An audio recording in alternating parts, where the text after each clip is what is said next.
How do you tell a class to come to order in an American school? Somebody back there does this. Yeah? Oh, yeah, okay. Do you have the signals? You're not allowed to throw chalk any longer, I suppose.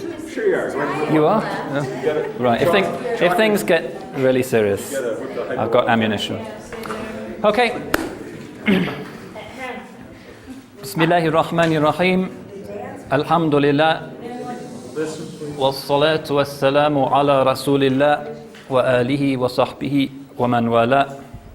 And no, I'm not going to give this entire lecture in Arabic, just in case you were starting to look anxious.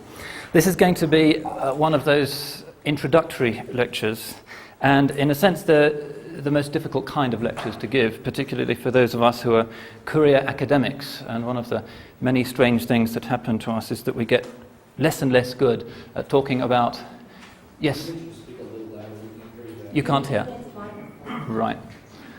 The acoustics here are slightly peculiar. If you can't hear me, please do gesticulate and I'll turn the volume up. Is that a bit better? Yes. You can, okay. Yeah, I was saying that if you're an academic, you get less and less good at talking about basic, important, fundamental things, and better and better at talking about obscurities. So if I mention this because if I take too much for granted, there are funny words I use that you're not familiar with, or I haven't defined them sufficiently well, please do feel free to interrupt or wave your arms in an angry fashion, and I'll try and fill you in. What I'm going to do in this first lecture is to get out of the way some disparate, but I think more or less indispensable preliminary matters. There are four of these that I'm going to be speaking of today. Firstly, what's known fashionably as the cognitive problem. What this means, quite simply, is what actually is going on when we try to grasp the meaning and the reality of somebody else's religion or try and convey it to others. Secondly, I'll speak briefly about why Islam should be worth studying. Is it actually worth our while taking 2 weeks out of our busy schedule to sit here in northern New Mexico and study this thing that, in most curriculums at any rate, is pretty marginal? Thirdly, I'll be attempting a brief overview of the so-called 5 pillars of Islam. And fourthly and finally, I'll be talking about some of the other outward manifestations of the Islamic religion, including a very brief thumbnail sketch of what's known as Islamic law. So, first of all, how should we approach the study of Islam? Or for that matter, any religion other than the one which we absorbed with our mother's milk? Well, immediately we should recognize that we are encountering a whole range of potentially very dangerous pitfalls. And we need to frame our interrogations of this unfamiliar religious tradition with very great care. Obviously, our upbringing, the upbringing of the kids that we're teaching, perhaps, didn't just shape our own beliefs, but also shaped some unspoken assumptions about what a proper religion is supposed to be like. These assumptions can often survive quite radical changes in our own intellectual lives simply because we're only vaguely aware of their existence.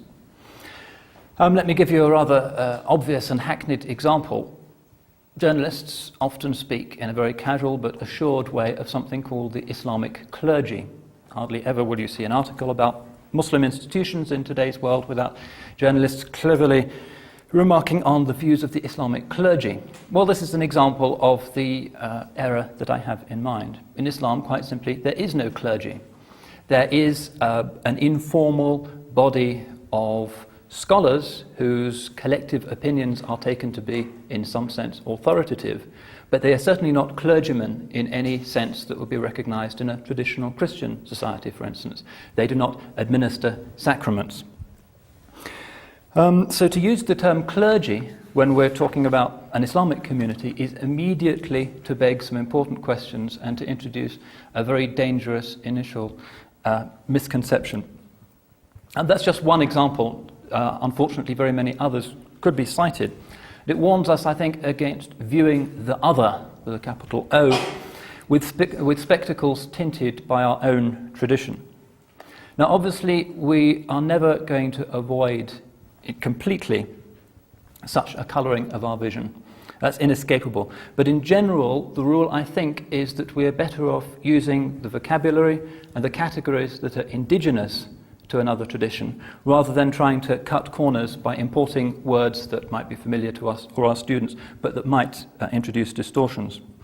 And comparisons even between two very closely related faiths, such as Islam and Christianity, very often have a nasty habit of distorting more than they enlighten. So once we've identified and tried as much as we're able to neutralize our own cultural assumptions about what a religion is supposed to be, a further and I think even more teasing question remains to be tackled. To what extent can we talk meaningfully about another religion? Well, obviously there are some things that we can do fairly uncontroversially. We can learn about it on a simple factual level, for instance. How do Muslims pray? What are the rules of fasting, etc.? We can look at its texts. We can investigate its societies anthropologically. But I think it's important to recognize that no amount of knowledge of, say, the rules of Muslim almsgiving or patterns of kinship amongst Tunisian villages or whatever is really going to disclose to us the true meaning of those things to the believers themselves. What kind of experience is shared by Muslims as they pray or as they fast or as they visit a shrine? And if we can't define that experience, then of what use is our knowledge of the outward manifestations of the religion? To use a traditional image, how can we judge whether the husk, the thing that we see, is doing its job if we can't actually see and inspect the condition of the kernel? One of the great cliches of comparative religion is that the higher aspects of religious experience cannot be conveyed in human language. And it is those higher experiences and conditions of the soul which represent the essence and the purpose of any religion. Perhaps some of you know that the first words of the Taoist scripture is that the Tao that can be spoken is not the true, the eternal Tao. And the same image is commonplace in all of the world's great spiritual literatures. So I think that this should inspire in us a certain due humility, that an academic course on religion, or anything that can be done in schools, has to recognize that we can't grasp the live, beating heart of the religion. We can admire its art and its literature, and I certainly think that aesthetics do represent a universal language, that we can authentically grasp something genuine in, say, the Taj Mahal or the Alhambra or any of the great physical manifestations of Islamic culture. I don't think that these things are purely relative. And the Taj Mahal, for instance, might hint to us in some intuitive, discursive language something about the nature of the Muslim soul that designed and commissioned and patronized that building. But a formal lecture such as this, or a class in a school, really can only convey those fairly limited aspects of religion that lie within the grasp of language. Now, I don't think this means that we should give up the effort altogether. After all, we comparative religionists would be out of a job if we said that we can't talk about other religions at all. So generally that's not a conclusion that we invite.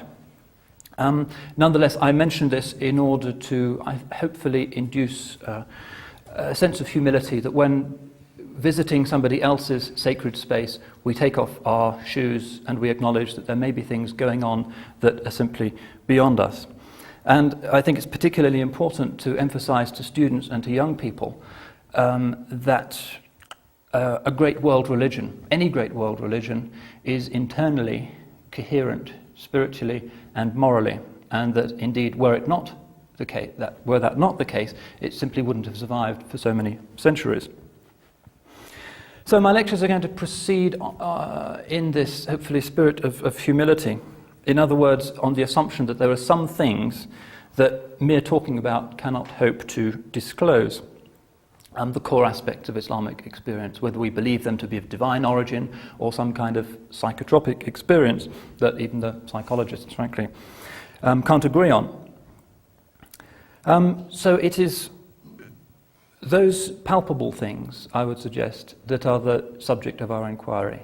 The doctrines of the religion that can be measured and, in a sense, can be assessed for their internal coherence, and sometimes their philosophical validity can be judged from the outside. The ritual practices of the religion, in Islam's case, paradigmatically, the 5 pillars. social organization, and also hints at the spiritual reality of the religion through literature, art, and architecture. Anyway, these questions lead us on to the second large question we have to be asking ourselves. Why study Islam? Is it really worth it? Well, obviously, if you've chosen to attend this course, you've already formulated your own answer to that question. But let me just try and list some reasons, just in case, for instance, you have kids who are not particularly motivated to study it.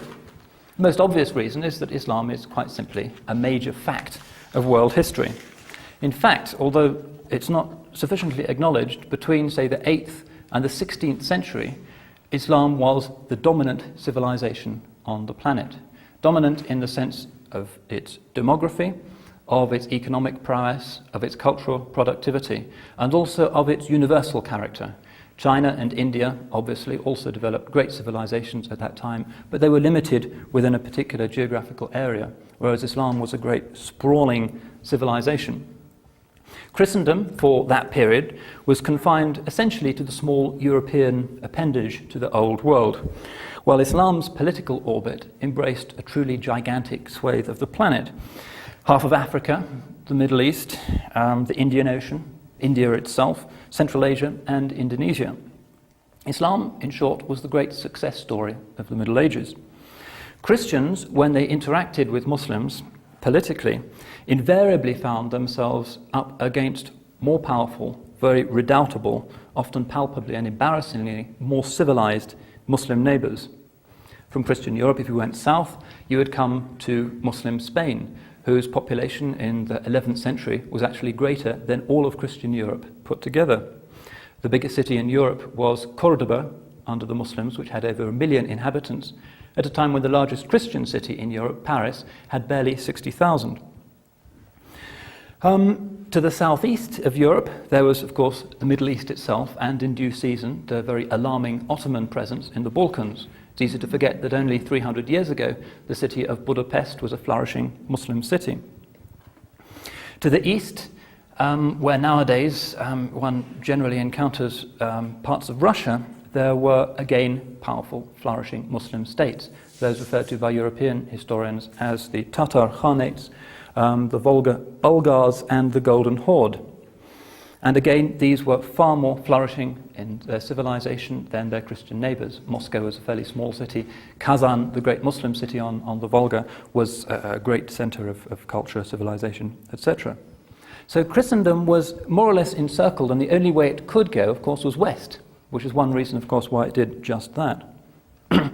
So that's one reason why Islam is certainly worth studying. It's of more historical importance to Europeans and to Christians than is any other civilization. Secondly, Islam is of intellectual interest. It's particularly interesting because, like Christianity, it sprang from the same Semitic soil, and it also allowed its dogmas to be shaped by the same categories of Greek philosophy. In fact, Islam is, for these two reasons, more closely related to Christianity than is any other religion, not excepting Judaism. And by seeing how the universal issues and problems raised by the premises of Semitic monotheism, questions of metaphysics, styles of worship, problems about the existence of evil in the world, for instance, mysticism, by looking at how these universal problems were addressed by Muslim thinkers, Christians have historically often found that they can acquire valuable insights and perspectives on their own tradition. This is a very long time-honored process of intellectual dialogue that we find, for instance, at its most prominent in the European Middle Ages, with people like St. Thomas Aquinas, unquestionably the most brilliant medieval European mind. And in his great work, the Summa Theologica, he refers to two individuals more frequently than anybody else. He talks about the philosopher, by whom he means Aristotle, and he talks about the commentator, by whom he means Averroes, who was, in Arabic, Ibn Rushd, the great pious Maliki judge and philosopher of Muslim Cordoba. And there are many aspects of Averroes' philosophy which found their place in the mainstream of medieval Christian thought.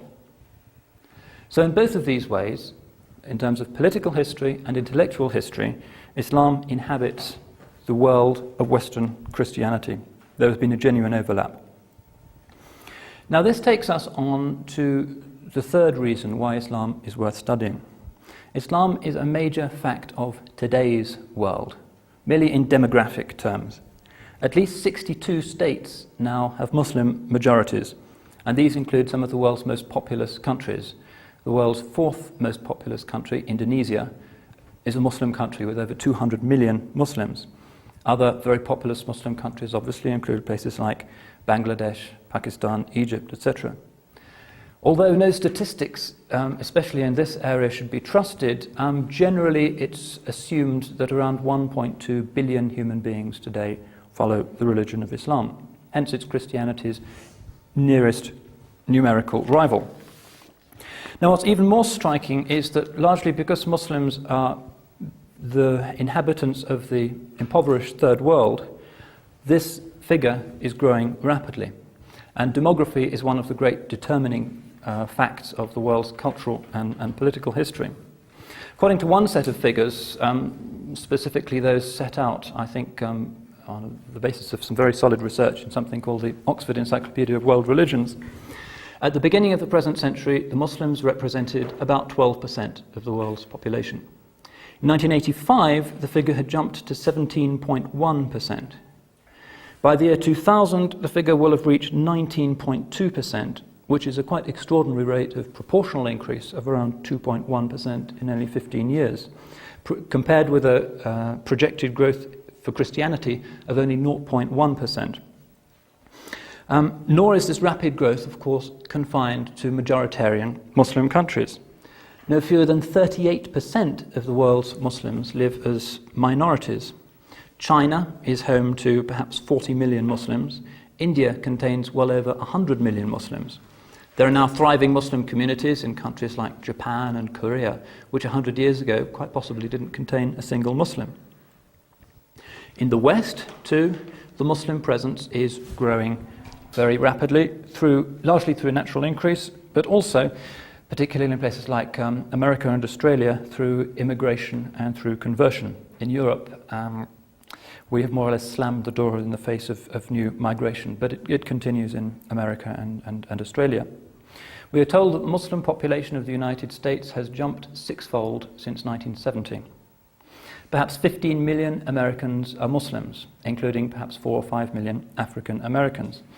Malcolm X, Muhammad Ali, and now the generally regrettable figure of Mike Tyson are reminders of the continuing vitality and growth of this, what is now a major American religion. Last year, President Clinton held the first ever end of Ramadan celebrations in the White House. In Europe, Islam is the second religion of almost every country, the only exceptions being those countries where it is the majority religion, places like Albania and Azerbaijan, for instance. According to one researcher, 10.3% of the population of Moscow is now Muslim.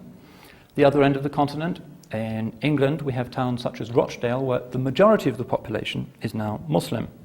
There are perhaps 5 million Muslims in France.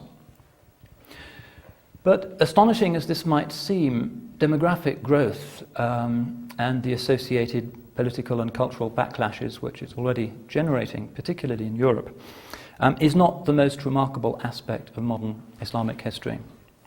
Everybody knows that this religion is at present experiencing a vast transformation, revival, according to some people, or, according to others, lamentable descent into medievalist obscurantism, fanaticism, and heresy.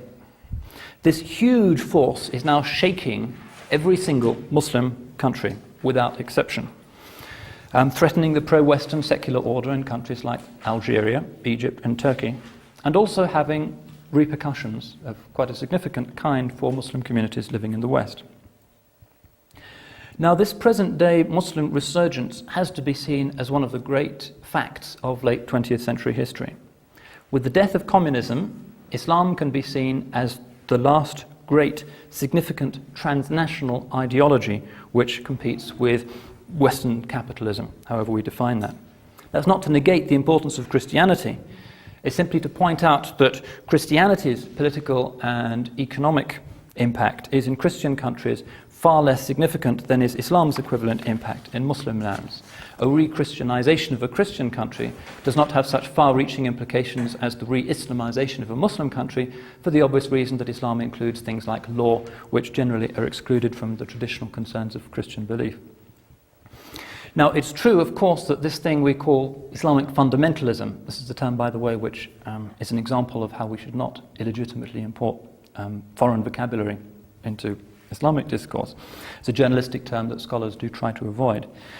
This thing can be seen as part of a more general global revival, which is gripping all religions to some extent. In America, you have things like dear old Jerry Falwell's Moral Majority. In India, you have Hindu revivalist movements such as the Shiv Sena, now achieving considerable political power.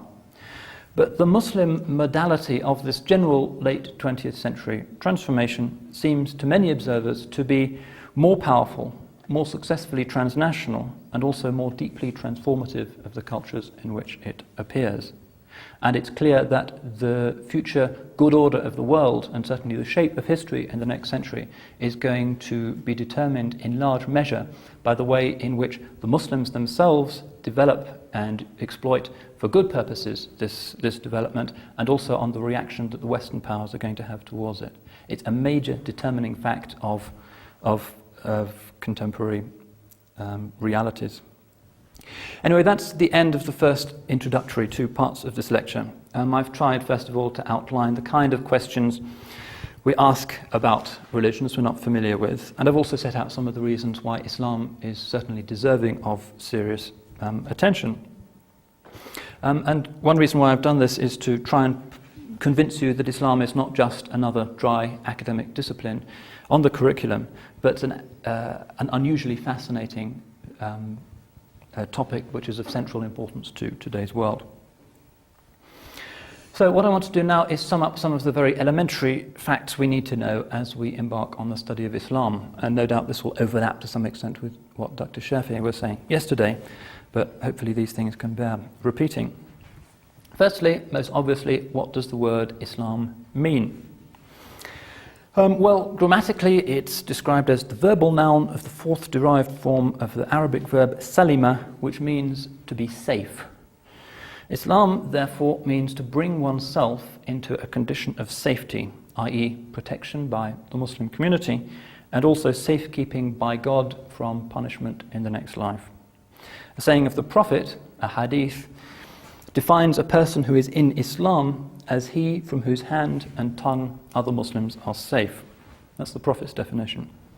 But it also has the closely linked sense of submission, i.e. submission to the will of God. The active participle of Islam, the person who does Islam, is Muslim. Muslim is hence somebody who is protected and who is in a state of resigned submission before God. So we find the Quran using the term Muslim sometimes in quite a non-denominational sense. We find Abraham, for instance, being described as a Muslim in the Quran. The Queen of Sheba converts to Islam at the hands of Solomon. In fact, in the Quranic view, all of the prophets have taught Islam in this generic sense, Islam with a small I, if you like. Islam with a capital I, as the historic religion with its recognizable contemporary forms, is the word that we use to refer to the organized religion inaugurated by the Prophet Muhammad. Occasionally you will come across the term Mohammedanism as a synonym for Islam. This is now obsolete, largely because some Muslims are offended by it. The idea is, they claim, that it implies that Muslims worship the founder of their religion as Christians worship the founder of their religion. In fact, of course, the term doesn't necessarily imply that resonance, and we even find references in Muslim literature to Al-Ummah al-Muhammadiyah, the Muhammadan community, referring to the collectivity of all Muslims. Nonetheless, the fact is that Muslims don't like the term Mohammedanism, and although you'll see it in a lot of older books, it should not be used. So the religion is called Islam, and for the remainder of today's lecture I'll be outlining its most palpable, salient features. And I say palpable because there are, as I indicated earlier, some hidden spiritual dimensions of the faith which not all Muslims may have attained. There's a very famous hadith, quite possibly the best known of all hadiths, called the Hadith of Gabriel, in which the Prophet states this quite explicitly. I've circulated a translation of this in the handouts, and at the risk of gobbling up quite a bit of time, I think it would actually be good for us to read this out, because it is so fundamental. Any volunteers to read it, to give my vocal cords a rest? Yes, John? I'll take the first paragraph, and for you want me to Fine? Or do the whole thing, as you please. Umar ibn al-Khattab said, "One day, when we were with God's messenger, we were visited by a man whose garments were exceedingly white and whose hair was exceedingly black, upon whom no signs of travel could be seen.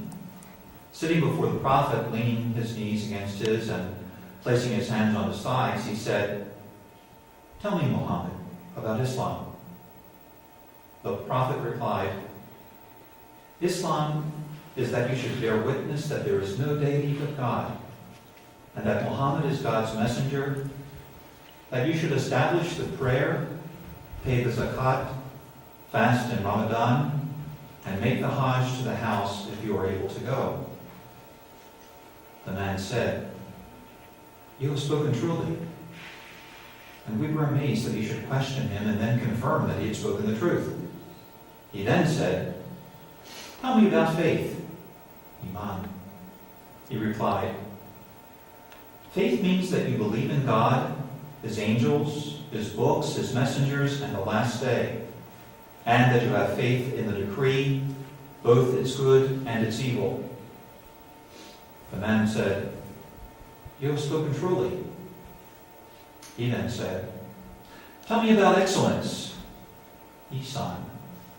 And he replied, 'Excellence means that you should worship God as if you see Him. For even if you do not see Him, He sees you.' Then the man said, 'Tell me about the hour.' The Prophet replied, 'Concerning that, the one who is questioned knows no more than the questioner.' The man said, 'Tell me then of its four tokens.'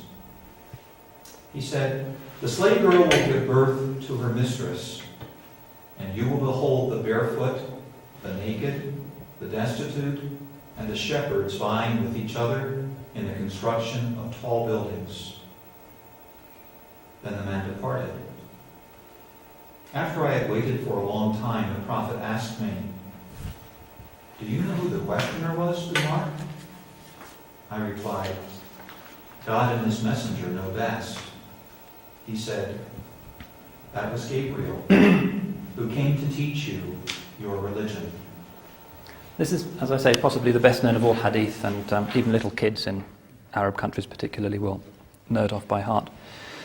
In the hadith, what you can see is that the Prophet, who, like all the founders of the great world religions, was an excellent teacher, is explaining in a systematic, easy to understand fashion the three dimensions of Muslim experience. He also hints at a fourth, the eschatological, the end time prophecy which comes towards the end, which I'm not going to talk about today because I think Dr. Jackson, inshallah, will be addressing it in due course. So what the hadith says is there are three dimensions to the religion. There is Islam, outer practice, the forms, the regulations, the system of worship. There is Iman, which means faith, the belief system, sincerely held. And then there is a third thing, which the Prophet refers to as Ihsan, which means excellence, but in this hadith is clearly defined as spiritual excellence. So in other words, the hadith is making the point that the religion has a dimension proper to the body, to the mind, and to the heart. Now it's easy to see why they should come in this order. From practice, in other words, what we do with the physical body, the easiest bit in religion, we pass on to faith, which dwells in the mind, and thence we pass on to the spiritual life, which exists in the heart. These are progressively more difficult, and while many Muslims achieve outward conformity to the sunnah, the normative practices of the religion, fewer achieve proper, untroubled belief, and still fewer can reach to high spiritual degrees and hope to achieve sainthood. Today I shall be confining myself to a discussion of the first of these 3 degrees, and in my next lecture tomorrow I'll be tackling the other 2. So in the hadith, the Prophet explains that the first, most basic degree is Islam, submission, safety. In another famous hadith, the Prophet defines Islam in this sense as a set of outward activities. The hadith, again I've circulated a copy, is Islam is built on 5 pillars. It is to bear witness that there is no deity but God, and that Muhammad is God's messenger, that you should establish the prayer, salat, pay the zakat, fast in Ramadan, and make the hajj to the house, i.e. the Kaaba, if you are able to go. And these are the so-called 5 pillars of Islam. And the metaphor indicates that these things do not constitute the essence of the religion, but merely its necessary supports and foundations. So let's take a look at these one by one. Firstly, the Shahada. Let me inscribe this for you, just in case your Arabic's a bit rusty. Shahada means testifying, bearing witness. Islam prefers to use this expression to say what might be the Christian equivalent of creed. This reflects the Quranic conviction that religious confidence is not something that is so much acquired as innate. One of the key differences between Muslim and Christian theology is that Islam doesn't accept the idea of original sin. Infants are not born in some sinful state. They are born pure. They are made sinful by their circumstances as they grow up. So to carry out the Shahada, to bear witness, is to testify to something that we knew as disembodied souls before we were breathed, as the Quran puts it, into the embryo in our mother's womb. Now this formula, which is probably the most frequently repeated set of words on the planet, is Ashhadu an la ilaha illallah wa ashhadu anna Muhammadan Rasulullah. More simply,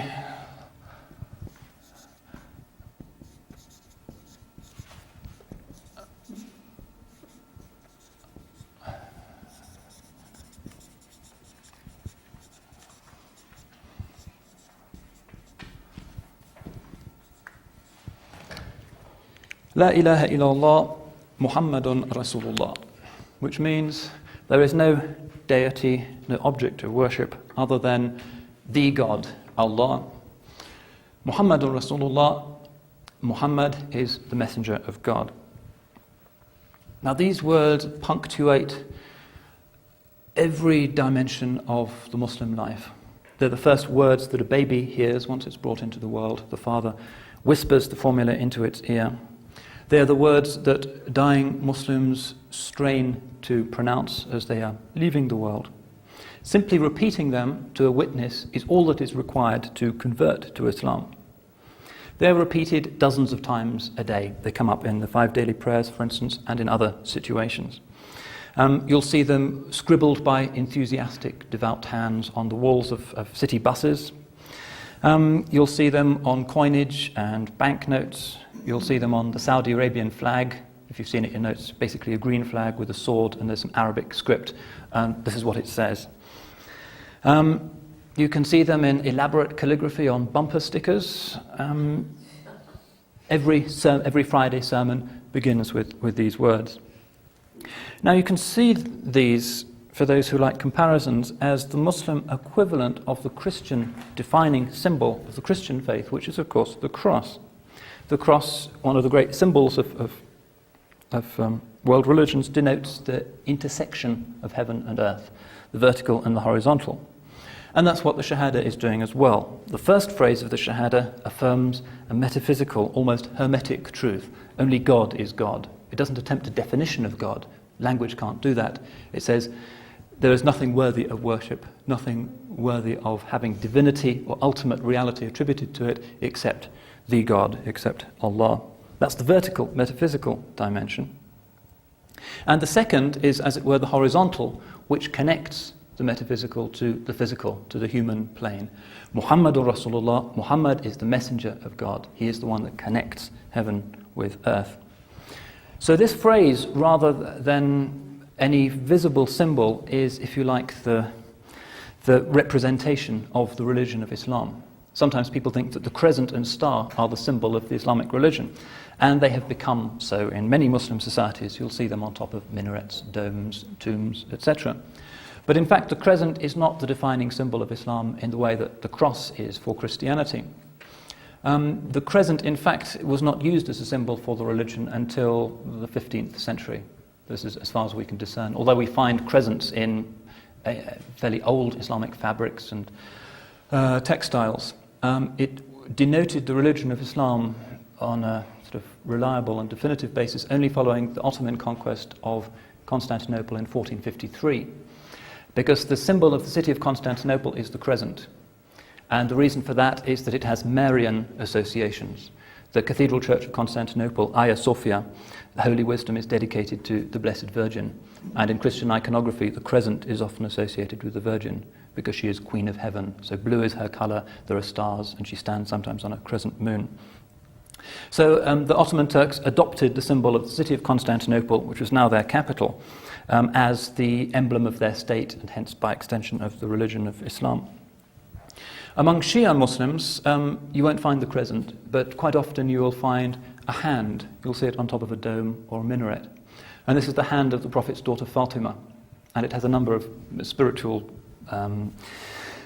symbolic significances, the most obvious of which is that the 5 pillars of Islam are represented by the hand, with the Shahada, this first pillar, being the thumb, without which the other 4 fingers are not operable.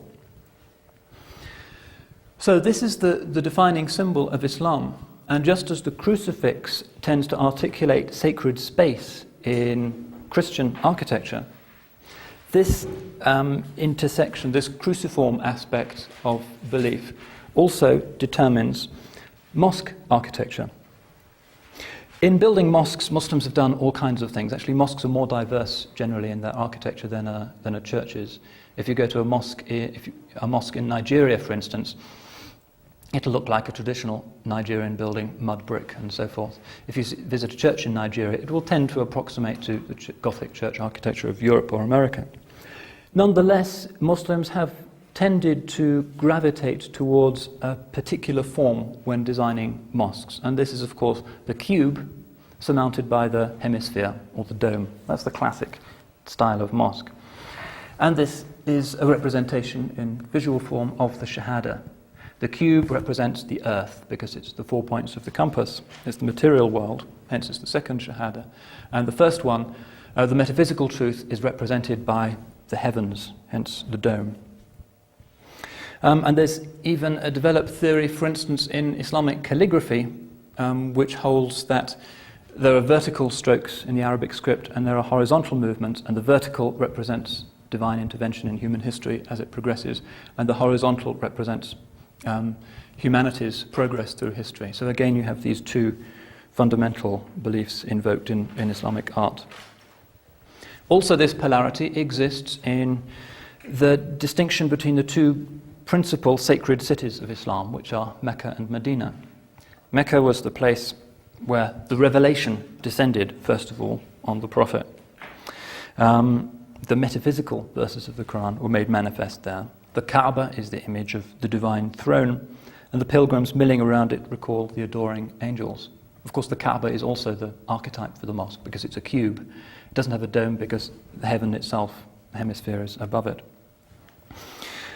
Medina is the locus of the Sharia. It is where the formal practices and laws of the religion were revealed to the Prophet. Hence, it's the city of the Prophet. He's buried there. And it's the city of the second Shahada. So devotional poetry about Mecca, written by Muslims, tends to focus on God. Devotional poetry about Medina tends to focus on the Prophet. So, by uttering these few words, one affirms one's full membership of Islam. But although the theologians aver that because of God's mercy, however much one sins, one cannot be punished eternally, if one has affirmed this Shahada, it's recognized that one's Islam is gravely lacking if one goes no further. you have to accept the entailment of Muhammad's prophecy, the other 4 pillars. These are the fingers to the Shahada's thumb. The second pillar of Islam is, of course, in Arabic, salat, usually translated not very comfortably in English as the prayer with a capital P. In a sense, it isn't really primarily a prayer, it's a kind of worship. It's an act of worship, it's a formal submission and adoration of the divine. This is the formal 5 times daily worship that you'll see going on in the mosque here. It's the key religious practice of Islam, more important than the others. The Prophet called it the center pole of the religion. Whoever demolishes it has demolished Islam. The basic meaning of this word salat in Arabic is a kind of connection, a connection through prayer or blessing or an association with holiness. So in the Quran we find that God and his angels also engage in a kind of salat, in the sense of blessing mankind. Surah 33 verse 43 says, "It is he, i.e. God, who performs the salat over you and his angels, that he may bring you forth from darkness into light." In another passage, the Quran affirms that salat is actually the practice and the norm of all creatures. Surah 24 verse 41 says, "Have you not seen that everything in the heavens and the earth glorifies God, and the birds spreading their wings? Each one knows its salat and its glorification." And elsewhere, Surah 21 verse 73, for instance, the text declares that earlier prophets, such as Abraham and Lot, also performed salat. So this Quranic model shows that the term itself actually has a very wide application, and that the formal worship, which is instituted in Islam, is simply the Muslim extension of a universal cosmic pattern in which God, the angels, the creatures, and all earlier prophets have all participated. So what's the specifically Muslim form of this universal practice? Well, the hadith outline it in some detail. Generally, the Quran lays down guidelines and global principles, and the detailed working out of these principles are in the hadith. So you won't find a description of how to do the salat in the Quran. The objective is to pray as the Prophet himself prayed. And one of the interesting things about Muslim worship is that if you go into a mosque, the rituals you will see have remained unchanged for 1400 years. You are seeing, as it were, a glimpse of the distant past. Now, the characteristically Muslim form of salat is something that acknowledges the mutual interdependence of the body and the soul. These two things are, in the Islamic vision, closely intertwined. Islamic civilization has never accepted the Cartesian body-soul or mind-soul or mind-body dichotomy. What you do to the body has an effect on the soul, and vice versa. And the Prophet said that man is closest to his Lord when in prostration. And this is the culminating rite of the salat, the act of touching one's forehead to the earth, this humble matter from which we were made and to which we will return. And in the Semitic tradition, generally the forehead is the symbol of pride. So this culminating act of the prayer represents the quintessence of Islam, submission to the omnipotent, majestic celestial king. This prostration, sajda, is the culmination of the salat. It happens several times during each cycle of prayer.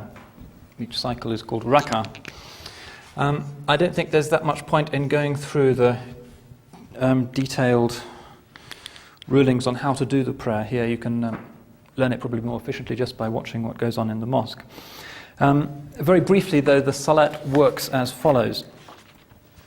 Before you can pray, and also before you recite the Quran, the Muslim has to ensure that he or she is physically clean from any bodily wastes, which is why in Muslim communities, Muslim houses, Muslim countries, water is always provided in bathrooms. Using paper or whatever is not considered sufficient. You have to be completely clean. Even one drop of waste matter on the body will render the prayer null and void. This again has certain symbolic significance, the body being a metaphor for the soul. Once this has been done, there is the rite of wudu,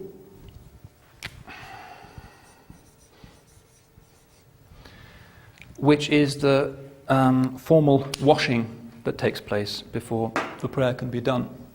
And this is a very brief, concentrated, stylized, almost Zen-like ritual in which the hands, the forearms, the face, the ears and the feet all have to be cleansed with pure running water.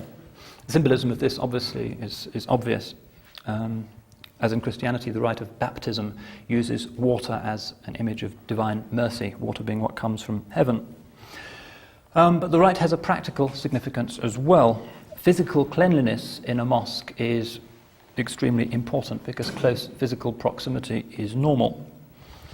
So to supply clean water for these ablutions, mosques have fountains in their courtyard, or at least they'll have a row of taps. Water is also required for the hammam, the public bath, which until very recently in Muslim communities was a very important feature of life, the famous Turkish bath. And it's an interesting fact that historians are only just beginning to recognize that one reason why medieval Muslim cities were so big, I mentioned that Cordoba had 1 million people in it, whereas medieval cities in Northern Europe had a lot fewer, was the very practical consequence of the liturgical requirement that clean water be delivered to the city. Whenever Muslims captured a town or founded a town, the first thing they had to do was to establish a place of worship.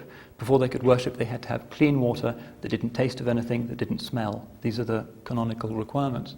And the provision of clean running water was, in Muslim societies, a very important means of circumventing some waterborne diseases, so that cholera and various kinds of plagues were actually less common in medieval Muslim societies than they were elsewhere.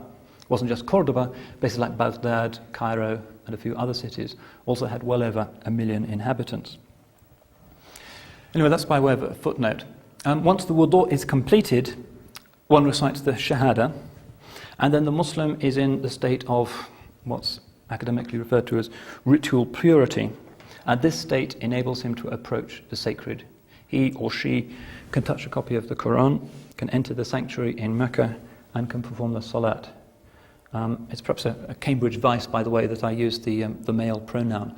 But the important point to bear in mind is that the 5 pillars of Islam are equally incumbent on both of the sexes. Even the Hajj, which often is more difficult for women than it is for men, is just as incumbent for women as it is for men. So how does the prayer itself work? Well, it doesn't have to take place in a mosque. There is no rite of consecration. The prayers we do in the mosque here could just as easily be done outside in the car park. It's just that a mosque is a special place where it's easier to concentrate on the divine and excludes other more profane activities. The worshipper has to stand in a clean place, hence shoes which can bring in impurity. Sorry. I have a point of clarification. Mm-hmm. If you, as a practical matter, I wouldn't think most people pray in the mosque 5 times a day. Is that correct? I mean, if you're going about your business and the shop's closed or something, Right. you might simply pray there. Would that not be correct? It depends very much where you are. In some countries like Saudi Arabia, they actually close the shops at the time of prayer. And is this ritual cleansing done?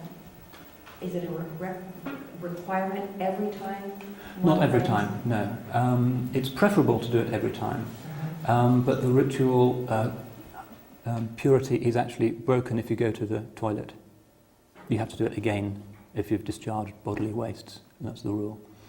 But generally people can pray 2 or 3 prayers together, and maybe they'll do the wudu 2 or 3 times a day, depending. But although the prayer doesn't have to be done in the mosque, generally people prefer it, and the Prophet explained that it's more meritorious to do it in congregation. Generally, it's easier to concentrate somehow if other people are doing the same thing as you are. But very often you'll find, yes, a majority of at least the male population will be praying in the mosques 5 times a day. In Saudi Arabia, for instance, I would attend just a little local mosque that was around the corner from me, and at the dawn prayer you would have about 400 or 500 people there, which would probably represent about half of the population of the street. And in villages as well, in villages, certainly the majority of the population will attend. Women can attend mosques, and most mosques provide space for women, including the sacred mosques, Mecca, Medina and Jerusalem. But there is a dispensation. They're not obliged to. It's not quite as important for them as it is for men, because they have family responsibilities as well, in the traditional view of things. Although women are attending mosques a lot more than they used to. Does that answer your question? Okay. Briefly to run over the actual mechanics of the prayer. You have to stand in a clean place. The only place you can't pray, by the way, is in a lavatory or a bathroom. You have to face the Kaaba in Mecca, which is the earthly symbol of the divine presence. And the prayer actually begins when the worshipper raises his or her hands flat behind the ears and then brings them down like this, Allahu Akbar, and usually crosses them on the chest, although sometimes, particularly in North Africa, you'll see people with their hands by the side. Both are perfectly acceptable. And this word Allahu Akbar that begins the prayer, this phrase means God is greater. Again, it's one of these slightly hermetic utterances that Islam likes. La ilaha illallah, no God but God. Allahu Akbar, God is greater. Greater than what? Well, obviously greater than everything. So when you're doing this, Allahu Akbar, it's as if you're affirming or reaffirming the fact that the divine reality is what is really important and greater than whatever you've been doing in the previous few hours. And this practice is, as it were, a symbol of pushing behind you all of the things that might have been occupying your mind and your soul. Once this is done, the worshipper recites the first surah of the Quran, the famous Fatiha. That's an obligation in the prayer. And then he will say Ameen, or the members of the congregation will say Ameen, which is just the Arabic version of Amen, means the same. And then will recite any other passage of the Quran that he or she chooses. During the second and third prayers of the day, those are the prayers done at noon and mid-afternoon, and also in all optional prayers, the recitation is done silently. Otherwise it's aloud, i.e. the dawn prayer, sunset prayer and the night prayer are said aloud. All Quranic recitation has to be done in Arabic, because this links the worshipper to the actual sound and form of the pre-existent divine word. Arabic is a sacred language.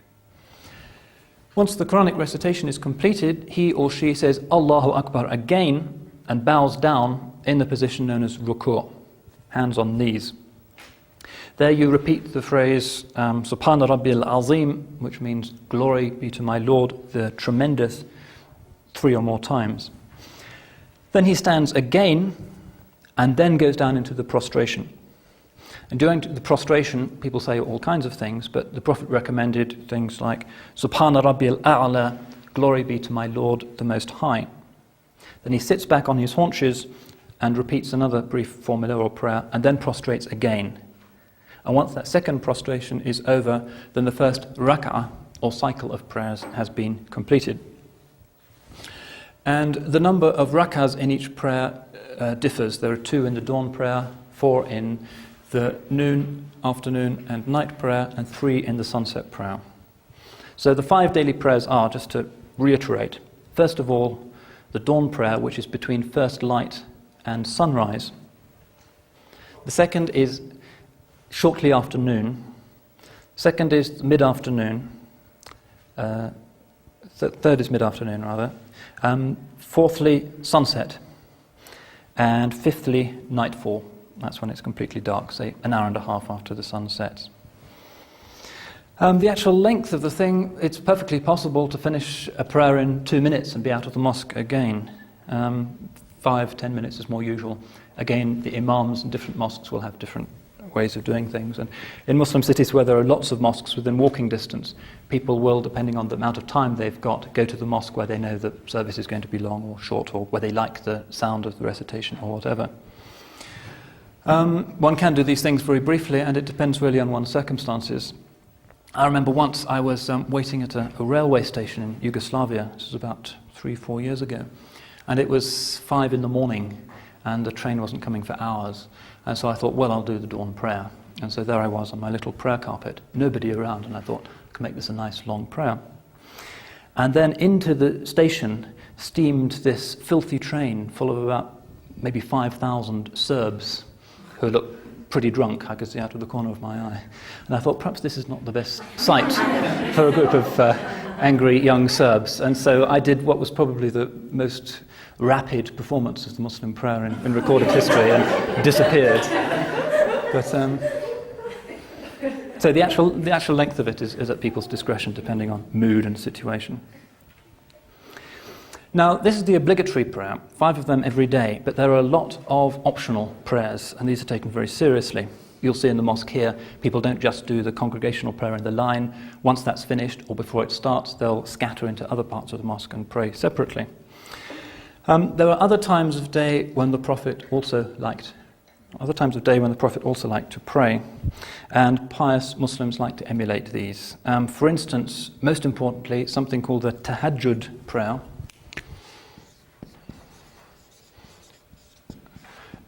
This is said in the middle of the night. People wake up for it. My mother-in-law, for instance, who's from Pakistan, I've lived in her house for some time and observed her movements. Every night she gets up at about 2 a.m, makes herself a cup of tea, and then prays this tahajjud prayer for a couple of hours, and then goes to sleep again for an hour or so before the dawn prayer. And in her social world, that's very normal. The tahajjud prayer can be a very large number of rak'ahs. You can recite very long surahs of the Quran. More or less you can do what you like. And this is generally the prayer that is taken most seriously by very devout, spiritually minded Muslims. The formal congregational prayers during the day are an important assertion of communal solidarity, the equality of believers, etc., etc. But the tahajjud is when the real spiritual work is traditionally done. It's done usually at home. Occasionally, and in some mosques, there is a form of tahajjud prayer that's done in congregation. For mosques where there's a very strong interest in nocturnal vigils. And you'll see this during the month of Ramadan in the great mosque in Mecca. If you turn up there at about 3 a.m. during Ramadan, you'll see perhaps 500,000 people all doing tahajjud together. And it's actually very impressive. Most things about Mecca are just visually stunning. And I remember the first time I got there, I was pretty late and the prayer had almost finished. And I couldn't believe it, but I could hardly find a place in this mosque, which has, its official capacity is about 700,000. But in reality, it gets pretty crowded and probably you get 1 million people in there. And I could hardly find a place to stand. And I was there at 3 a.m, went up one of the escalators. There are 24 huge escalators that take you up to the roof because there's no room downstairs or on the first floor. So you have 250,000 people praying on the roof. Found myself a little space at the back, and I saw that the floor was actually wet, and I thought, it's been raining, that's pretty weird for Mecca. And after 5 minutes or so, I realized it was because so many people were crying. The force of the occasion, the awe that they felt before God's house, the holy month, the effect of the fasting, the recitation of the Quran overpowered people, and many of them were actually in tears. So it's a very, very powerful thing. Other optional prayers, there's something called the duha prayer, which some people do, that's D-U-H-A, which is said in the mid-morning. Another optional prayer. Another one called the awabin, which is said between the sunset and night prayers. On Fridays, there is the congregational prayer that comes complete with a sermon. Not to everybody's delight, but one listens to it. The Prophet said that this should be short, but in reality, it's sometimes longer than some people would wish. Some things, it seems, are common to all religions. And this is an obligation. While it's strongly recommended to attend the 5 daily prayers in congregation, it's an obligation to attend the Jummah, a Friday prayer. Jummah, yeah. That's the Friday. That's the Friday congregational prayer, which takes the place of the noon prayer. Jummah just means assembly or congregation. This little squiggle here is a kind of glottal stop. Arabic has a lot of sounds like that, which we can't represent very easily in English. What does the mosque actually look like? Well, it has very few features that one really needs to know about. I've said that the classical form of it is the cube surmounted by a dome, which is a favoured form in Islamic architecture generally, like this room, for instance. It has something called a mihrab. The word means a niche, and this is the little alcove which indicates the direction of Mecca, so that people don't pray towards Pittsburgh or whatever. In the United States, I'm reliably informed, the Qibla, the direction of Mecca, is actually towards the north. There's also something called the minbar, which you'll see in almost all mosques, including our one here. A minbar is a pulpit where the imam stands to deliver his Friday disquisition. Traditionally, the imam doesn't stand at the top of it. There's a tradition that only the Prophet could stand at the top, and out of respect for his memory, the imam stands on a lower stair. Minaret is not necessary at all in a mosque, although it's traditional. In fact, the original mosque founded by the Prophet in Mecca didn't have a minaret. The aesthetic of mosques does vary hugely, as I've said. There are mosques in China that look almost indistinguishable from Confucian temples, and so on. The collective prayer has to be led by an imam. The word simply means somebody who goes out in front. So the word can also have political meanings. The imam of a state, for instance, is the head of the state, somebody who's in front of the rest. He is not an ordained minister in any sense, because there are no sacraments that he's administering, no communion, no baptism, or whatever. So any adult member of the congregation can serve as imam, as long as he can recite the Quran coherently. His function basically is largely to mark time, so that people are doing the same thing at the same time, to ensure the proper coordination of the movements of the congregation. But since part of his responsibility is to recite the Quran in a beautiful, mellifluous voice, which is something that the Prophet himself insisted on, usually somebody is chosen who has a good voice and has memorized a lot of the Quran. Very often you'll find it's somebody who's memorized the entire Quran. Such a person being known as a hafiz, meaning a memorizer or a container. Estimated there are 3 million of these in the Muslim world. It's a traditional accomplishment.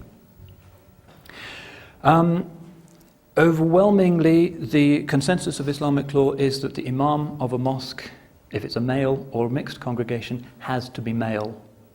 There is the beginnings of an argument now akin to the argument over the ordination of women in Christianity, although obviously it's not an exact parallel because there's no ordination, no sacraments to dish out. There are a few medieval scholars who say that women can lead men in prayer, but their views are very rarely heeded. One or two mosques in South Africa, I think, where they have women imams. But women can lead other women in prayer. Congregational prayer is famously announced to the community, not by bells, but by this chant known as the adhan, or the call to prayer, which is sung out by the mu'adhin from traditionally atop a minaret. And I've included a transliteration and an English translation in the handouts. You should note that the adhan for the dawn prayer adds the words as-salatu khayrun min an-nawm, which means prayer is better than sleep. Congregational prayer, as I've said, doesn't have to be in a mosque. Very often if you travel through rural districts in the Muslim world where people have been working in the fields, you'll see they just put out a few sheets of cardboard and pray by the side of the road or by the side of their fields. A hadith says, "The whole world is pure and has been made a mosque for my community." Interestingly, the Saudi Prince Salman, who was allegedly the first Muslim in space, had no trouble saying his prayers aboard the space shuttle. But typically very crowded places like railway stations, public libraries, universities, airports will have mosques attached. There's even a mosque at Heathrow Airport in London, for instance, which is quite well used. Beautiful mosque at Amsterdam Airport now. People develop a very deep attachment to the Salat prayer. It becomes something people really look forward to, the thing in which they find the vertical and horizontal dimensions of life reconciled and resolved. Ordinary believers regard it as a means of pleasing God, of atoning for sin, and of praising God. Political zealots nowadays might see it as an expression primarily of Muslim solidarity.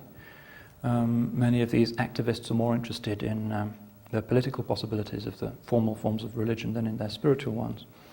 Mystical Muslims will see it primarily as a ladder of ascent by which we reach God. Quoting the hadith, the salat is the ascension, the mi'raj of the believer. There's much more I could say about the salat, but I'll leave it for now. That's all I really wanted to say about the second pillar of Islam. The third pillar mentioned in this hadith of Gabriel is the zakat. Quite easy to remember these two since they rhyme, often coupled in the Quran. This is a kind of religious tithe. Now, just as there is an obligatory and a spontaneous form of the salat, so also there is an obligatory and a spontaneous optional form of charity. The Quran frequently enjoins Muslims to give sadaqah, which means charity generically, including the formal form of zakat. And it recommends that they be given in secret. But it also requires more formally the giving of this zakat, which is a kind of alms tax. The word itself means purity. And a number of hadiths indicate that one's wealth, one's money and property are not considered pure unless one has shared them in a divinely appointed proportion with the needy. Only when one has discharged this responsibility can one enjoy one's possessions in good conscience. The word zakat also means growth, referring to the Prophet's insistence that no fortune ever diminished through charity. In other words, the idea is if you give, God will be pleased and will give you even more. The hadith, as incorporated into the classical canonical manuals of Islam, explains that the basic rate of zakat is 2.5%. This is a percentage not of income, but of actual wealth. In other words, at the end of each year, every Muslim has to tot up the value of whatever assets he owns, whether in cash or other forms of assets, and pay a 40th to charity. Some assets are actually exempt. For instance, if you own a house for your own use, you're not obliged to give 2.5% of its value away each year. That would be considered too onerous. But if you own an extra house, for instance, in order to make a profit selling it, then it's considered to be a zakatable asset, the word which unfortunately some Muslims in the West are now using. Quite convenient, perhaps. On certain categories, for instance, some forms of crops, and some precious metals and precious stones, the rate can go up, for instance, to 10%. The actual process of donation has typically been left to the individual, although the Quran seems to suggest that it is best supervised by the state. Today in the Muslim world, some governments collect it by the rather hit-and-miss method of adding it to income tax. But given the notorious inefficiency of some state bureaucracies in the third world, this is pretty unpopular. Some countries have made it work well. For instance, in Malaysia, if you're a Muslim, it's automatically added to your income tax every year, and the state allocates it to charitable purposes of various kinds. The problem with that is that it obliges the tax collector, sometimes by his nature not the most discerning of individuals, responsible for deciding whether a taxpayer is Muslim or Christian or something else, and that adds an extra complication. Yep. Yeah, that was my question. Like, if you're living in Malaysia and they take it out of your income tax, I know that not. How do they do that if you're a Christian living in Malaysia or if you're a Buddhist or something? If you're not a Muslim, you don't pay it. Okay, and how do they determine that? Is that on the census or is there some? I haven't seen the Malaysian tax form, but I assume that the government has central But they'll records and obsess people themselves. declare Okay. themselves. Yeah. But as I said, in most Muslim countries, it's actually left to the individual, partly for these administrative reasons. So usually it's a private affair. Sometimes the sums involved can be fairly massive. The Sultan of Brunei, for instance, who is reputed to be the richest man in the world, even outgunning Bill Gates, is reputed to pay $600 million a year in zakat. And he does do at least some of that, because when I was doing relief work in Bosnia, I would see the Bruneians, even though it's a tiny state, actually dishing out a lot of relief effort. And they do humanitarian educational projects amongst Muslims, particularly in places like England. In England, it's been calculated that the total zakat payable by the Muslim community is about £700 million. Most of this goes as remittances to family members. It's permissible, even encouraged, to start with the poor in your own family. So this will go as remittances back to poor relations in Pakistan or Bangladesh. I'm sure the same kind of thing happens in the States. There are also Muslim charities which accept zakat. Many mosques in the West have their own zakat funds. You'll see a large chest with a slit in it in the mosque where people drop their checks or their cash. And needy individuals can apply to the mosque administration for a handout from those funds. That's really all I think I need to say about the zakat. It's fairly self-explanatory. Yes? Sorry, could you elaborate how much, because you just kind of answered part of that question, but how do mosques obtain some funds? Because there will be a collection box in the mosque, or people will send a check at the end of each year to the mosque committee. And that's in addition to this? That will be people's zakat. For instance, if my salary is $100,000 a year, I would be paying $2,500 every year, assuming that was my the sum total that remained to me at the end of the year, and I could give that to the mosque to be dished out in the local community. And That's a fun question. okay, that's another useful point. There is no canonical guidance on how a mosque is to be administered. In a lot of Muslim countries, particularly nowadays, the state keeps an eye on the mosques and appoints salaried imams. For instance, in Egypt, 10 years ago, the government nationalized all of the mosques. The reason for this being not zeal for the propagation of correct doctrine, but simply to ensure that the government wasn't being criticized by radicals from the pulpit. So they dish out approved subjects for each Friday sermon, and that's regrettably quite common in the Muslim world nowadays. And I've seen in one mosque in Cairo, near the loudspeaker, mosques tend to be big, so they use sound systems, there's always a guy who obviously doesn't fit in because he doesn't quite know what to do. Obviously from the secret police, and he has a jacket, obviously some kind of automatic weapon under his armpit. And if he hears something he really doesn't agree with, it's known that he will pull the plug on the sound system, and the imam will probably go to jail, regrettably.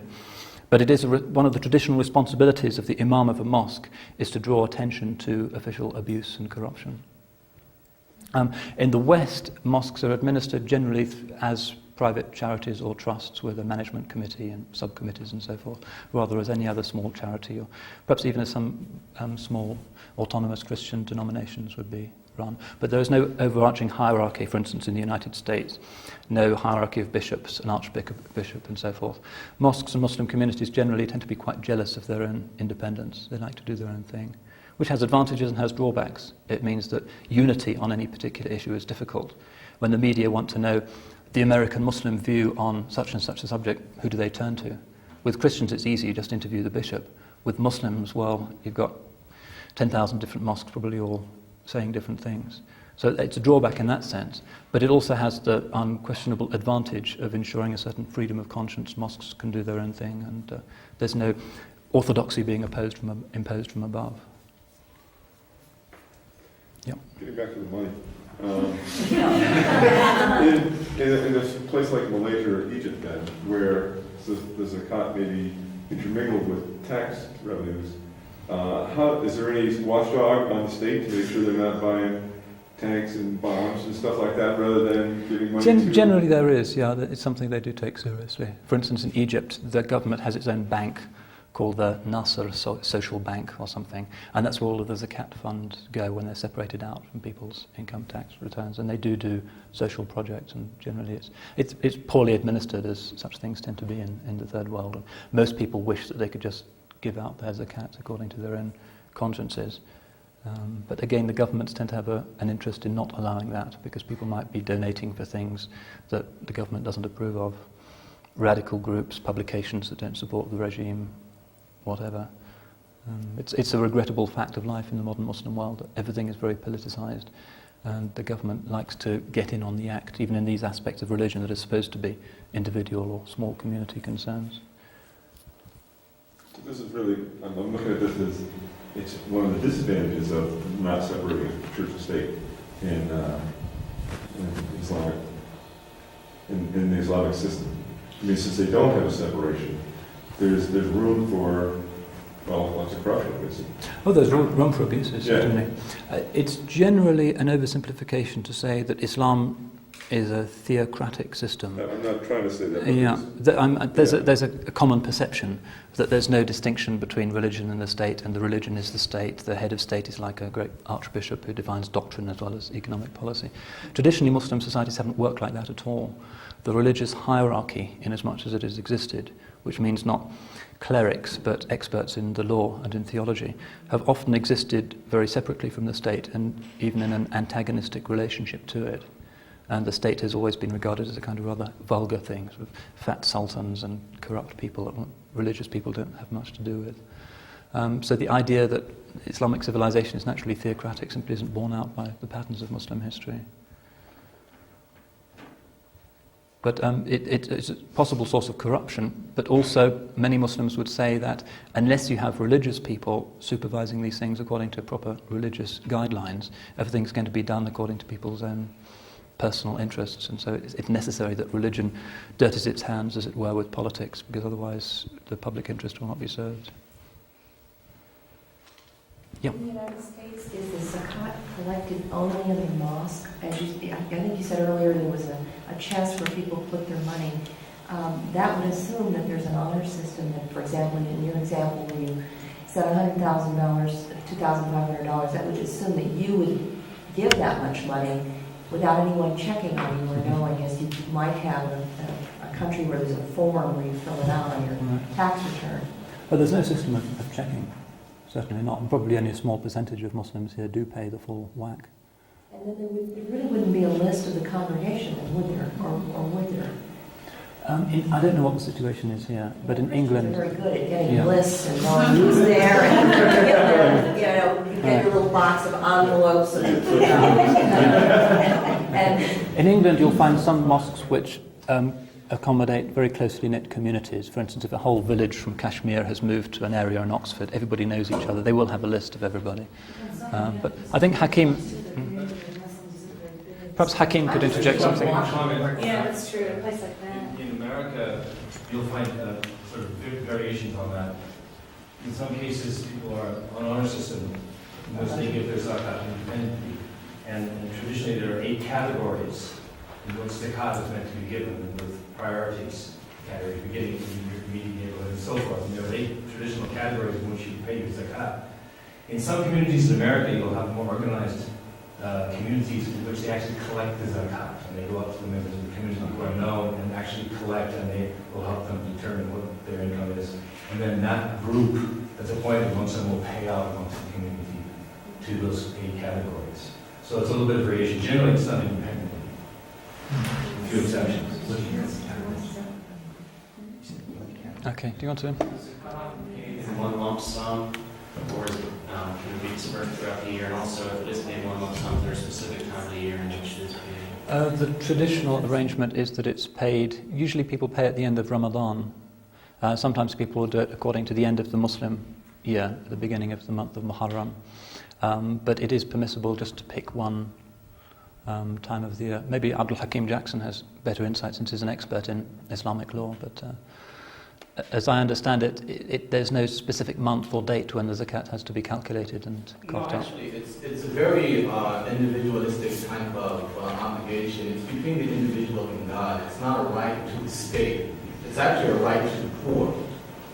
It's an obligation that God places on the more fortunate members of the community to share His bounty with the less fortunate members of the community. And so actually what happens is that it's not an income tax. It's a tax on assets, like he said. So for example, there's a threshold point. You have to have so much in savings that you sustain over a year. And at the end of that year, you pay 2.5% of those savings. So say, for example, I don't know what professor salaries are in England, but they're not $100,000 a year. But let's say I have a savings of $1,000 or say $5,000. Let's say I come into some money today. Well, I have to sustain and that money is over, I think the threshold level is about $150, between $150 and $175.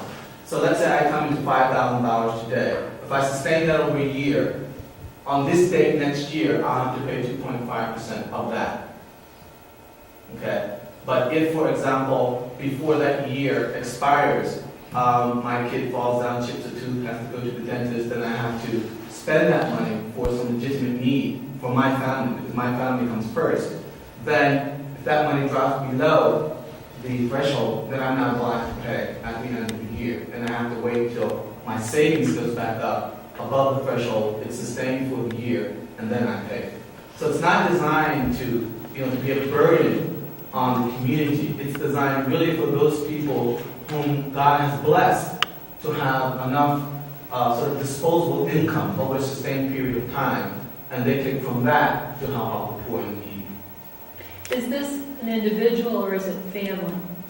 Per family or per individual? No, per individual. My wife's, in Islamic law, my wife's wealth is her wealth, and I don't have control over that. So she may end up paying zakat where I don't have to pay zakat, or I may end up having to pay zakat where she doesn't have to pay zakat, depending on what the situation might be. Can we move on now, perhaps? I want to get the other two pillars out of the way before. It's a useful intervention. Thank you for that. Before we break for coffee, I'll try and whiz through the last two pillars.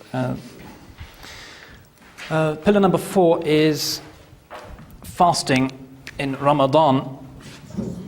This is the 9th month of the Muslim calendar, and complicatedly enough, the Muslim calendar is a lunar calendar. Each month begins with the sighting of the new crescent moon. And this means that the Muslim year of 12 of these months is a little bit shorter than the Gregorian calendar. It's about 355 and a bit days. So what this means is that the month of Ramadan falls a little bit earlier each year. So sometimes it's in the summer, sometimes in the winter. At the moment it falls in the month of January. In northern latitudes, obviously, the fast is sometimes going to be a lot longer than it is in equatorial regions, because it's a dawn to dusk fast. In England, I remember 15, 16 years ago, the fast was in the summer, and we were starting the fast at 2:30 a.m., and then we would slump in front of the television watching cricket all day, and fortunately the test matches go on quite late in the evening, and then we would break the fast at 9:45 in the evening. Now that seems to be onerous, but in fact there's a kind of balance involved, because in equatorial regions the real problem is not the time but the heat. You get thirsty, whereas in England generally you don't get thirsty, so there's a kind of compensation now. Obviously there are exemptions if you're a quarry worker or you're a pregnant woman, for instance, or a number of other things, or also many people will say if you're about to take exams you're exempted from fasting, and you can do various things like either making up the fast later in the year, or you can pay a cash equivalent to the poor. The actual sighting of the moon is a notorious controversy in Muslim communities, particularly in the West. The traditional schools of Islamic law insist that the crescent moon has to be physically sighted, and that the fasting month begins at dawn the following day. Increasingly in the Muslim world, people are using computer calculations and tables from observatories to work this out. But a traditional scene in a Muslim village, for instance, would be people going out after the sunset prayer and going up on top of a local hill, or even sitting on the roof of the mosque, and they sit around and drink tea and they look for the moon, and it's quite a festive occasion. Once one member of the community has sighted the moon, then Ramadan begins and the fast commences the next morning. The fast, as I said, is from first light, which is when the horizon first becomes visible, which is the time when the first adhan of the day is given. And it ends at sunset with the adhan for the sunset prayer. In a lot of Muslim countries, they have a canon that announces the exact moment when you can start drinking your can of Coke or whatever it is you wish to break the fast with. In Muslim cities in Ramadan, you can sometimes see large ceremonial cannons mounted in public parks and so forth, and they emit a satisfying bang at precisely the right moment. The rules of the fast are, While fasting, Muslim men and women equally are required to abstain from food, drink, smoking, and all sexual relations. But there are a number of other dimensions. The hadith also urge more rigorous observance of the rules of right conduct. For instance, we find a hadith saying 5 things break the fast: lying, backbiting, slander, swearing, and looking with lust. The purpose of fasting is really not different from the purpose of fasting in other religions, and I think all the major world religions have rites of fasting. The purpose is quite simply to briefly cut the believer off from physical ties to the world. Like the angels, the fasting person neither eats nor drinks. The aim is to create a sense of aloofness and independence from material passions and pleasures, enabling one to focus on God without distraction. More practically, it has the effect of teaching the wealthy what it's like to be hungry, thereby inculcating a sense of solidarity and charity. Partly for this reason, there's a special form of zakat which is given at the end or towards the end of the month of Ramadan called the zakat al-fitr. So we'll write this out. Again, an obligation, not onerous. It's calculated at approximately 3 litres of wheat or barley for every man, woman and child in a household. Literalist Muslims will say the Prophet gave it in wheat and barley, therefore we have to. So sometimes in Ramadan in Muslim cities you'll see people sitting out selling piles of wheat and barley. But increasingly nowadays people will just give a cash equivalent. In Ramadan, charitable and family activities are hugely important. The fast-breaking meal at sundown, the iftar, that's I-F-T-A-R, is a major social occasion. Typically, some of the men in the family will break the fast at the mosque by eating a few dates and perhaps a gulp of water. They will pray and then go home, and then there will be an opportunity for entertaining guests.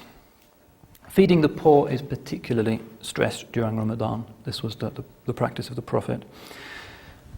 And there's often a very general public enthusiasm for doing this. I remember once I was in Cairo in Ramadan, and I visited the office of the NBC bureau chief, and it was getting towards the end of the day, and he said, "I know a really great place to have a meal, why don't you come with me?" And I thought, great, I get a free meal at the Meridian or somewhere.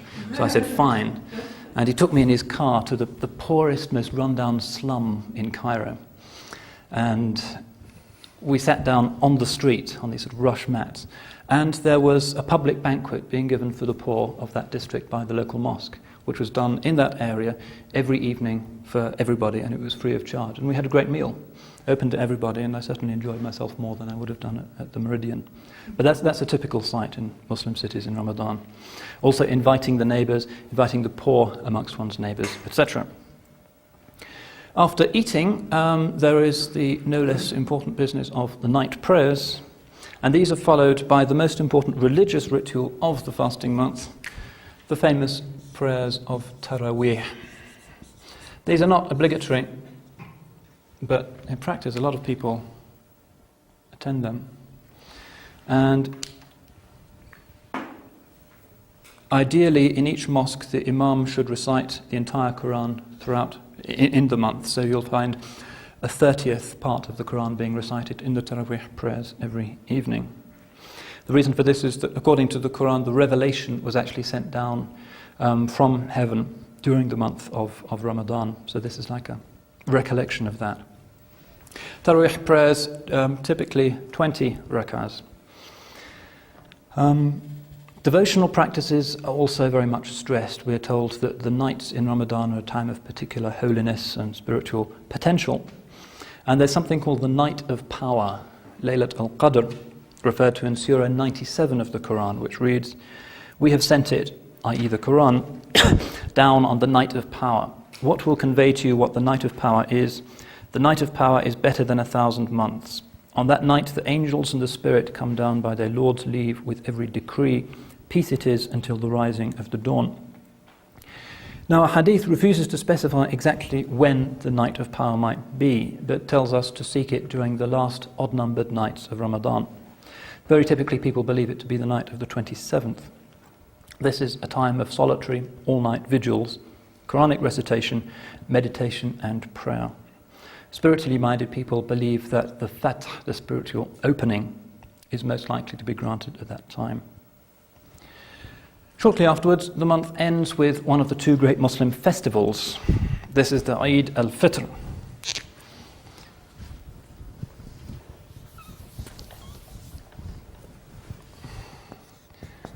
Eid means a festival, and Eid al-Fitr is the one that happens the day after the last fasting day.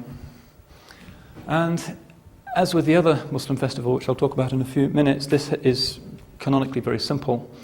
After saying the dawn prayer, people will go off to a large place, not necessarily just a local mosque, but traditionally it has to be the largest mosque of a city or even an open space. In English cities, we often use public paths, public parks. This will be, say, 7 or 8 o'clock in the morning. And theoretically, the entire community attends, men, women, and children. And there's a short sermon and a short prayer, and then people go back home, visit relations, take the day off. Presents are exchanged. Traditionally, people wear new clothes. Kids get new clothes on the Eid, and so forth. That brings Ramadan to a close, but one should be aware also that Muslims have other times of fasting. For instance, some pious people might follow the Prophet's example and fast every Monday and Thursday. Sometimes people fast the middle 3 days of each month. The day of Ashura, which is the Muslim extension of the Jewish Mosaic fast of Yom Kippur, is also observed in Islam. And there are several others. That's the fourth pillar. Moving on finally to the fifth. This is, of course, the Hajj, Muslim pilgrimage. The Quran indicates that this is an obligation only for those who can afford it or manage it financially and physically. So if you're a poor peasant in Java or somewhere and you couldn't save up the money without seriously endangering your family, it's not one of the pillars of Islam for you. You're excused it, and there's no guilt attached to that. Otherwise, it's equally incumbent upon both sexes, has to be done at least once in one's life. Now, the Hajj is that dimension of Islam that most clearly binds Muslims to the Abrahamic origins of their faith. The Quran affirms that Abraham and Ishmael built the Kaaba as the world's first place of worship. And near Mecca, the pilgrims pass a place called Majra al-Kabsh, where it's believed that Abraham offered the sacrifice of his son in obedience to God's command. The actual rites of the Hajj are very complex, and they're actually very unfamiliar. They're not like anything else in Islam. Very briefly, they involve a 7-fold circumambulation, walking around the Kaaba, which represents disconnection from the 4 points of the compass and hence worldly attachments, and a focusing upon the presence of the divine, which is represented by the Kaaba. The pilgrims will also drink from the famous well of Zamzam, which I'll talk about in a subsequent lecture. They then progress rapidly 7 times between 2 tiny hills, which are called Safa and Marwa, which are sort of 300, 400 yards apart next to the great mosque in Mecca. They're connected nowadays by a huge walkway. And in the middle there's a channel for wheelchairs. These names mean respectively purity and humanity. And those who are interested in the symbolic significance of these rites will say that this 7-fold procession represents the polarity between the 2 aspects of man, the theomorphic and the animal. So you end up at the Mount of Safa. It also is an indication, and I'll talk about this a bit more later, of the Abrahamic origins of Islam, because it's said to commemorate Abraham's bondsmaid Hajar in her desperate search for water for her son. She went 7 times between these 2 hills. After that, the pilgrims go to the valley of Mina, about 3 or 4 miles outside Mecca, where there's a huge tent city that accommodates the 2 million or so people that do the Hajj every year. It is, of course, the world's largest temporary gathering of humanity, with the exception only of the great Melas of Hindu India. But it's different from them in as much as the Melas tend to be just Indian events, whereas the Hajj is conspicuously multinational. At Mina, they just pray and meditate until they move on to the culminating ritual of the Hajj, which is at a huge plain about 7 or 8 miles outside Mecca called Arafat. It's Arafat. Huge, very spectacular plain surrounded by bare mountains. And in the center of this, there's a hill known as the Jabal al-Rahmah, the Mount of Mercy. And tradition records that the Prophet preached his final sermon there, the so-called farewell sermon. Muslim tradition also believes that it was at Arafat that Adam and Eve were reconciled to God. The rite itself at Arafat is very straightforward. It's simply called the wuquf, or the standing. People stand before God and they pray. So you find this huge tent city filled with every conceivable ethnic group. Very spectacular event. All listening to and following prayers, typically in their own language. Various religious orders will hold ceremonies in their tents. And it's an authentic microcosm of the Muslim world. And the sense of equality is reinforced by the requirement on men not to wear their ordinary clothes, but to wear 2 seamless white garments, which recall the shrouds, which is all that we will wear when we are raised up to face the final judgment. And in fact, it's a common Muslim tradition to keep hold of these shrouds, these towels, which are called ihram, I-H-R-A-M, and you keep them for the rest of your life, and you're actually buried in them when you die. So this standing at Arafat goes on all day, and then when the sun sets, everybody simultaneously rushes back towards Mecca, because it has to happen simultaneously. It's a great logistic problem, and the Saudis have built 9 superhighways parallel to each other that take people and vehicles or walking, traditionally, of course, on camels and donkeys, from Arafat back to Mina. At Mina, the pilgrims submit to the ritual known as the stoning of the pillars. These are simply bare white pillars that represent the 3 places where the devil appeared to tempt Abraham. After this has been done, they have their heads shaved, if they're men, or if they're women, they can just have their heads clipped, their hair clipped, and there's a final rite of circumambulation of the Kaaba, and essentially that's the obligations of the Hajj completed.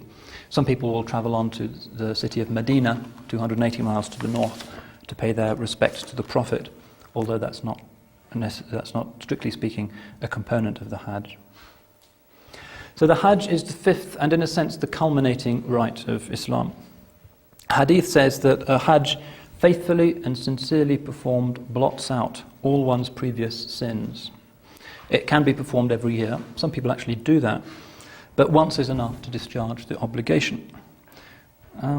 Similarly, there is the lesser pilgrimage, known as the Umrah, which is much shorter. Unlike the Hajj, which takes 3 or 4 days, the Umrah takes a couple of hours. Just entails the 7-fold circumambulation of the Kaaba and the procession between Safa and Marwa. That can be done at any time of the year, but the Hajj has to be done in the month of Dhul Hijjah, at the end of the Muslim year. Everybody does it simultaneously. So people go to Mecca and do this Umrah at all times of the year, and particularly in Ramadan and in another month called Rajab. The Haram, the sanctuary in Mecca, is really stuffed with people. So it's the culminating moment in the Muslim life. And it's the culminating rite almost in a cosmic sense. It's often remarked that the basic rites of Islam are linked to the natural world. So the 5 prayers a day follow the movements of the sun. The zakat and Ramadan are dictated by the movements of the moon, and Hajj, also dictated, of course, because it follows this calendar, by the movements of the moon, is a kind of symbolic return to the center, to the pivot, to the axis mundi, to the point where heaven and earth meet, where Adam and Eve were reconciled to God, and a line was hence drawn under original sin. And this reminds us that the whole Muslim life is permeated by this principle, which I'll speak of in more detail tomorrow, of dhikr, which means remembering, remembrance, remembering the reality from which we came. Every one of these pillars is designed to remind us. So there are 5 prayers a day, 1 congregational prayer a week, fasting month once a year, and 1 Hajj in a lifetime. These rites punctuate the entire Muslim life. And their purpose is clear. Islam believes that without constant dhikr, without being reminded, we will fall prey to our own selfish, self-centered tendencies and forget the divine reality. The human capacity for distraction and self-involvement is that strong. But as the hadith of Gabriel, with which I started, makes clear, all of these 5 pillars are no more than the pillars of Islam. They are the support, they are the first stage, they're indispensable. However, they are not the summation of the religion itself. The building itself is another matter, and that's what I'll be talking about tomorrow. I think you're well overdue for your coffee break. When we come back, I'll talk a little bit about some of the other collective aspects of the outward side of Islam, including Islamic law.